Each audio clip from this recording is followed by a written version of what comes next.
یہاں نوکریاں مرید کرتے رہتے ہیں، سجادگیاں بیٹے لیتے رہتے ہیں۔ سوچ ذاتی ہے نا، ہماری ذاتی سوچ ہے۔ ایک پیر صاحب میرے دوست تھے، ان کا انتقال ہو گیا تو مجھے بلایا گیا سجادہ نشینی کے لیے، جو بزم سجی، مجھے بھی کہا گیا دستار میں آپ نے شریک ہونا ہے۔ تو میں نے کہا نہیں، میں نہیں باندھوں گا اس کو دستار۔ محبت کا سلسلہ تھا، میری وہاں بات سنی جاتی تھی تو میں نے کر لی، ہر جگہ تو سنی بھی نہیں نہ جاتی، نہ ہم کر سکتے ہیں۔ تو میں نے کہا جناب میں نہیں باندھتا۔ کہا وجہ؟ میں نے کہا یہ تو دورے کرتا تھا، وہ جو مرید سارا دن پیروں میں بیٹھا رہتا تھا حق اس کا بنتا ہے، وہ جو ان کا پخانہ اور پیشاب تک صاف کرتا تھا نا، وہ سجادگی کے قابل ہے، اسے لاؤ اس کی دستار کرتے ہیں۔ اور میں نے کہا یاد رکھو، جب ہم ملی فائدہ، ہم بڑے بڑے مراکز ہمارے بزرگوں نے قائم کیے، لیکن وہ جس سجادے کے ہاتھ آئے وہ نااہل تھا اور وہ مراکز تباہ ہو گئے۔ نیا آدمی جو آتا ہے اسے نئے سرے سے بنانا پڑتا ہے، اور ہمارے جیسے لوگ جب تک ادارے بنتے ہیں تب تک بڑھاپا آ جاتا ہے، پھر کہاں کام کریں گے؟ جب تک مواقع ملتے ہیں، وسائل ملتے ہیں، تب تک صحت ہی ساتھ نہیں دیتی تو کیسے دین کا کام ہوگا؟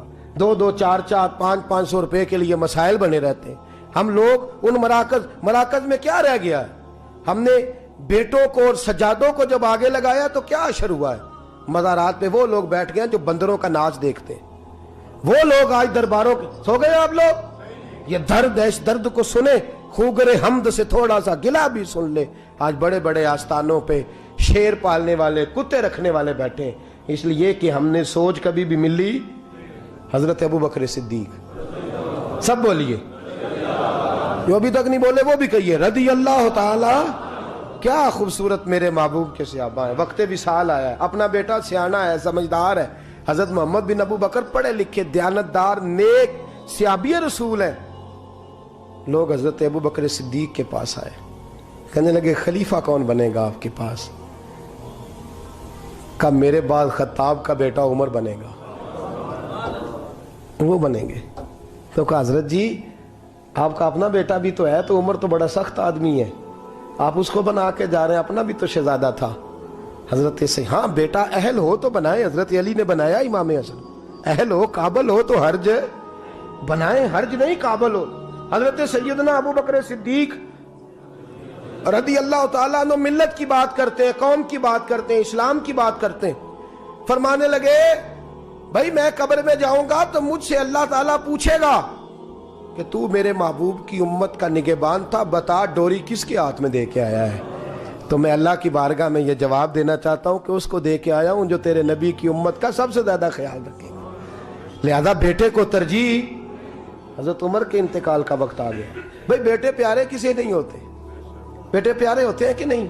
بولیے، اولاد بڑی پیاری چیز ہے۔ حضور نے فرمایا ہے کہ اولاد انسان کے جگر کا پھل ہوتی ہے، جگر کا، میری طرف دیکھیے، اولاد جگر کا پھل ہوتی ہے، جگر کا اولاد کسے نہیں پیارے ہوتے؟ حضرت عمر کے بیٹے عبداللہ ابن عمر رضی اللہ تعالی، جن کے بارے میں میرے نبی پاک نے فرمایا رجل صالح، یہ بڑا صالح مرد ہے۔ حضور نے گواہی دی کہ عمر کا بیٹا بڑا رجل صالح مرد ہے، مرد کہا حضور نے اور صالح کہا۔ حضرت عمر فاروق کا بیٹا، ایک بہت بڑے مفتی تھے، فتویٰ شرعی یہ ہے کہ جب عورت کو دن آئے ہوں، طہر آیا ہو، تو اس کو طلاق نہیں دینی چاہیے، پاک ہونے کا انتظار کرنا چاہیے۔ ایک دفعہ حضرت عبداللہ ابن عمر کو بڑا غصہ تھا، بیوی نے کوئی ایسی بات کر دی تو ایام طہر میں، حیض کے دنوں میں طلاق دے دی۔ حضرت عبداللہ ابن عمر رضی اللہ تعالیٰ عنہ نے یہ کام کیا۔ حضرت فاروق اعظم کا وقت وصال آیا، لوگ آئے، حضرت عمر فاروق نے بلایا، فرمایا مجھے مشورہ دو میں کس کو امیر بناؤں؟ 11 بندے حضرت عمر کو مشورہ دیتے ہیں کہ اپنے بیٹے کو بنا دیں، عالم بھی ہے، فاضل بھی ہے، اور مصطفیٰ نے جسے نیک کہا ہے پھر وہ بڑا ہی نیک ہوگا نا، جسے حضور نے نیک کہا۔ کتنے لوگوں نے مشورہ دیا؟ بولیے۔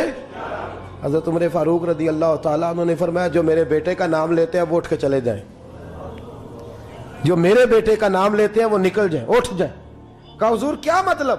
فرمایا جسے اپنی بیوی کو طلاق دینے کا طریقہ نہیں آتا اسے مسلمانوں کا حکمران بنا دو، جسے طلاق نہیں دینی آتی وہ مسلمانوں کا حکمران بن جائے، تباہی کرے۔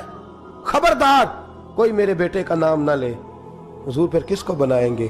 فرمایا 6 بندوں کے نام دیتا ہوں، علی کو بنا لو، عثمان غنی کو بنا لو، حضرت طلحہ کو بنا لو، حضرت عبیداللہ کو حضرت طلحہ بن عبیداللہ کو بنا لو، حضرت سعد بن نبی وقاص کو بنا لو، حضرت عبد الرحمن بن عوف کو بنا لو، جناب سعید بن زید کو بنا لو۔ حضرت عمر سے کہا گیا حضور ان لوگوں کو آپ نے چنا ہے، آپ کی رشتہ داری ہے ان سے، دوستی ہے، تعلق ہے، واسطہ ہے؟ فرمایا نہیں۔ کیوں چنا ہے؟ آپ کا میرٹ کیا ہے؟ کس میرٹ پہ چنا ہے؟ فرمایا یہ وہ 6 بندے ہیں جن سے وقت وصال تک میرے نبی راضی رہے ہیں صلی اللہ علیہ۔ تو میری قومی سوچ ہے، ملی بات کرتا ہوں، ملت اسلامیہ کی بات کرتا ہوں کہ جن سے مصطفیٰ راضی رہے ہیں ان کا حق بنتا ہے، وہ پرہیزگار ہیں، وہ متقی ہیں، وہ چلا سکتے ہیں قوم۔ ہماری سوچ ذات تک اڑ گئی ہے، جاگ کے بیٹھیے، ہماری سوچ ہماری ذات تک اڑ گئی ہے، اس کا نقصان ملت کو اٹھانا پڑ رہا ہے، اس کا نقصان قوم کو سہنا پڑ۔ 2 کروڑ کی کوٹھی بنا لی ہے پر 10,000 روپیہ گلی میں نہیں لگایا۔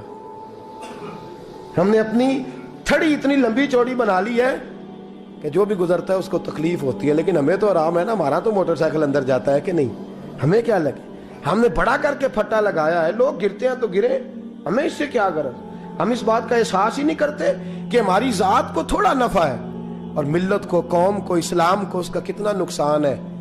میرے غوث اعظم کا بغداد لٹ گیا، تباہی آ گئی، فساد پھیل گیا، حضرت علی شیر خدا کا نجف اشرف اجڑا، امام حسین کے میدان کربلا میں پھر سے کربلا ہوئی۔